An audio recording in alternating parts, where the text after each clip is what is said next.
so now we are on to our Instagram bio. So what is your Instagram bio? It is basically a short description selling your Instagram account. And I highlight the word selling here because that's really what I want you to focus on doing. It's not describing your account, but it's actually selling what you want people to do, whether that be follow you, whether that be to like your photos, whether that be to go and buy your products. You want to make sure that you're selling your account to them and we're not just describing it. So you want to think of your Instagram bio as basically like a new school way of having a business card. You give them, you meet someone at a meeting, maybe you meet a man in a suit at some dinner, and they're like, oh, do you have a card? And you're like, yeah, here's my card. You hand over your card. Now, why I say sell is because A, here on the left, is a plumbing business that I own for the sake of this example, and I'm selling my business in my business card. So Benji's Plumbing, we come to you in 30 minutes plus 10% off your first visit.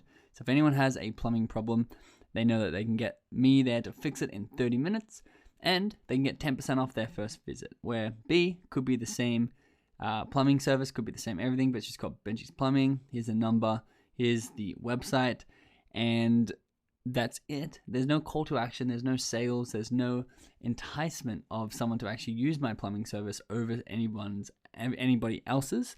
Where in A, there's no reason not to use my plumbing service in this one. So we want to make sure that we're following this same procedure for the new school business card, which is the Instagram bio. So here's a question that I need you to answer yourself. It's, why would you follow your own Instagram account? What benefits would you receive if you don't know your company, if you have no affiliation with your company, if you don't know the benefits already and you need someone to describe them to you? Why would they follow your account? So you need to write those things down because these are the value that you're actually offering people when they follow your account and the value you have to tell them and sell to them in your Instagram bio. So a good way to start, if you can't answer that first question, is actually to ask yourself, why do you follow the accounts that you already follow? So if you use Instagram, go onto your Instagram profile, go to accounts you're following, and go one by one. Why do I follow them? Maybe they're a friend. It could be friend. And then, cool, this one is inspirational photos. That's why I follow them. This one is discounts to local supermarket, which they give off. And you need to go through each account and write down, why am I following this account? And it might have more than one reason, but just write down the main reason you're following the account. So make sure you are looking at over here on the left at the list, these are some main reasons why people follow Instagram accounts, whether it be news, whether it be pretty pictures or inspirational quotes and photos. Maybe they're friends, maybe they get freebies or discounts or coupons. Maybe it's funny, maybe it makes them laugh and it's entertaining.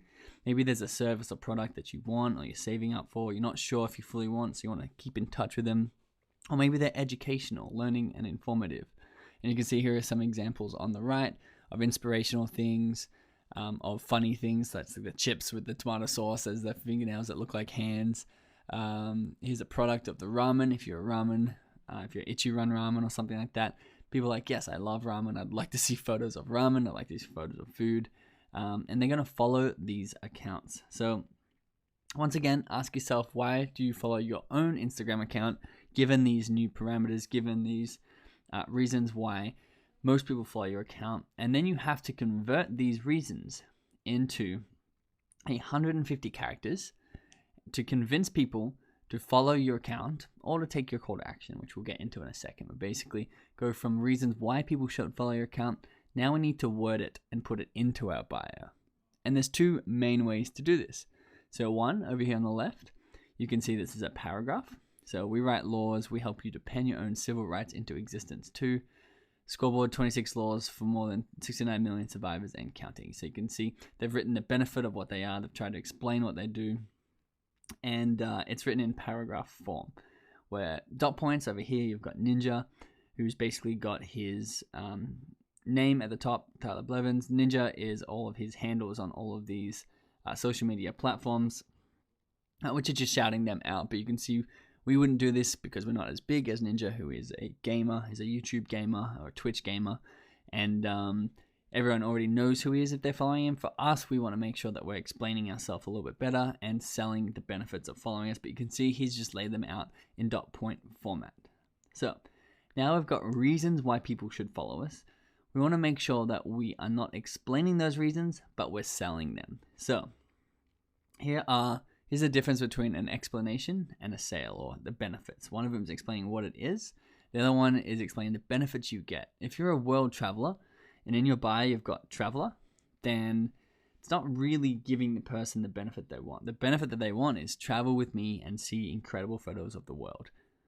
Follow me and see incredible photos of the world. That's how you would word if you were a traveler. If you're a restaurant, you could say restaurant, or you could say follow us for 20% off your first dinner. Or you could say restaurant offering 20% off your first dinner. And you can have the explanation and the benefit in there together, which is very important, and most people miss this.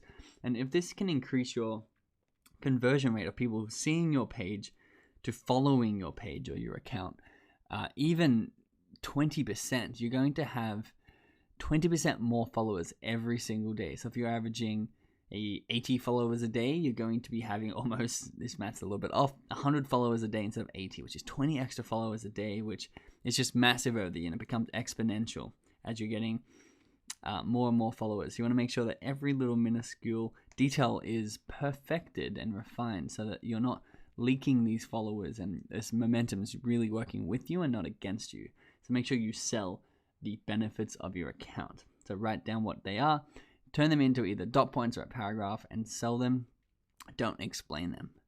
Tip 2, use emojis even if you are a business page. So emojis are fun. They're very commonplace on Instagram, even for big businesses. So you can see Air Canada's got emojis in there, Fiji Water, these big businesses, they're actually using emojis. Now, don't overuse them. Go and have a look at your competitor checklist that were put together and see what they're using to see what's appropriate for your niche. But don't be scared to actually put some emojis in there.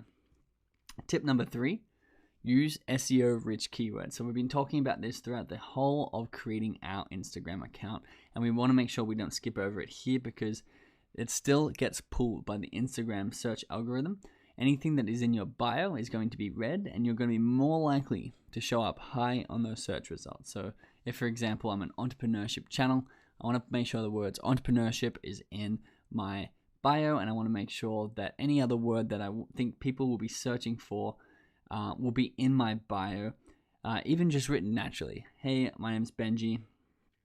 I'm interested in entrepreneurship. Or I'm an entrepreneur and can help you, and then insert the benefit there. So you don't have to like put them in as dot point or anything, but make sure they flow in naturally and they work for you, because now these are going to pull a few people back to your account every single day just from people searching entrepreneur inside the Instagram search box. So you can also, on top of that, on top of tip number 3, use these words as hashtags, because it actually boosts the score, the SEO score. You can see here's an example here. You can see hashtag ramen. This is a ramen business, and you can see they've got hashtag ramen in there, and they've got ramen not as a hashtag, and they've of course got the ramen emoji too. So they've got the best of every world in here and all these tips. And you can see that you can actually put a hashtag in your bio, which makes it clickable and more searchable, more likely to rank high on SEO results. So what you need to do is you need to go and write down all the SEO rich keywords for your business. What are people searching for to find your business? They're the keywords that you want to be writing down. You can use them as hashtags, or you can use them naturally in your bio.